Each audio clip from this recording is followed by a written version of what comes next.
ఈ వాక్యాన్ని వీక్షిస్తున్న సహోదరి సహోదరులందరికీ క్రీస్తు పేరట వందనములు. ఈరోజు వాక్యం ద్వారా దేవుడు మనతో చెప్తున్న మాట, మా వలన ఏదైనా అయినట్లుగా ఆలోచించుటకు మా అంతట మేమే సమర్థులమని కాదు, మా సామర్థ్యము దేవుని వలననే కలిగి ఉన్నది. కొరింథీయులకు రాసిన 2వ పత్రిక 3వ అధ్యాయం 5వ వచనం.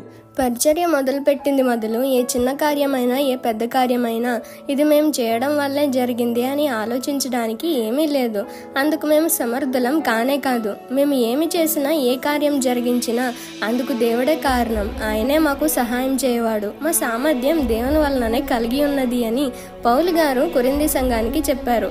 మనకు కూడా చెప్తున్నారు. నీవు చేసే పరిచర్యకు, నీవు చేసే సువార్తకు, నీవు నడిపించే సంఘం, ఇంకా దేవుని సంబంధిత పలు పనులు నీ సొంత ఆలోచనలతో, నీ సొంత జ్ఞానంతో చేస్తున్నావు అనుకుంటున్నావా? అలాంటివి ఎన్నో రోజులు నిలబడలేవు. గుర్తుపెట్టుకోండి, మనకు రావాల్సిన సామర్థ్యం దేవుని వలననే కానీ మన సొంత ఆలోచనలతోనో లేక జ్ఞానంతోనో కాదు. దేవుని సహాయం, ఆయన కృప మనకు తోడుగా లేకపోతే మనం ఏమీ చేయలేం. ఒకవేళ చేసినా అవి శాశ్వతంగా ఉండవని గమనించండి. ఈ చిన్న సువార్త పరిచర్యలో మీ సహోదరులు. God bless you. ఆమేన్.